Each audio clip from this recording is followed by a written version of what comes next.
প্রিয় দর্শকবিন্দু, আসসালামু আলাইকুম। আশা করি আপনারা সবাই ভালো আছেন। আজ আমরা শিখব একটি শেপস আরেকটি শেপসকে কীভাবে কাট করতে হয়। তো চলুন কথা না বাড়িয়ে শুরু করা যাক।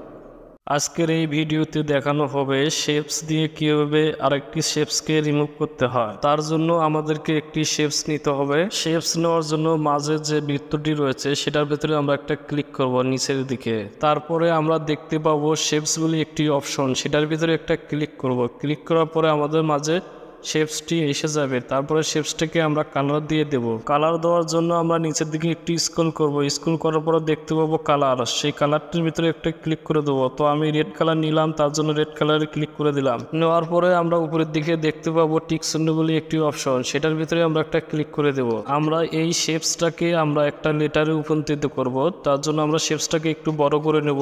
নেওয়ার পরে আমরা আমাদের সাবজেক্টের বাইরে একটা ক্লিক করে দেব। তো আমরা আবারও একটি শেপস নেব। শেপস নেওয়ার জন্য শেপ অপশনের ভিতরে একটা ক্লিক করে দেব। তারপরে আমাদের মাঝে এরকম একটি হোয়াইট কালারের শেপস এসে যাবে। তো আমরা এই শেপসটাকে আমাদের পজিশন মতো রেখে দেব। তারপরে আমরা উপরের কর্নারে দেখতে পাবো একটি অপশন, সেটার ভিতরে আমরা একটা ক্লিক করে দেব। সবার উপরে যে লেয়ার বক্সটি রয়েছে সেই লেয়ার বক্সের উপরে আমরা একটা ক্লিক করে দেব।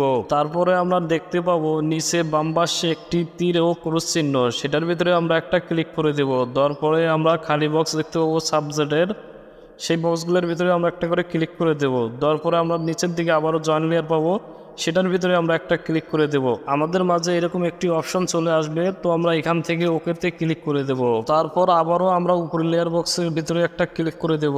যে ডান পাশের যে অপশনগুলো রয়েছে সেই অপশনগুলোকে আমরা একটু স্ক্রল করে নেব।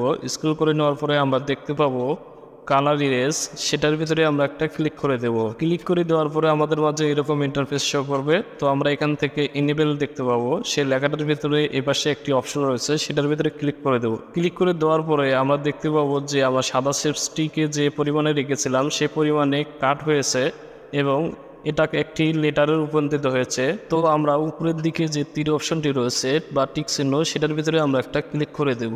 এক ভাই কমেন্টে বলেছিল, ভাই সাদা শেপস দিয়ে কিভাবে আরেকটি শেপসকে রিমুভ করতে হয় এ নিয়ে একটি ভিডিও আপলোড করবেন।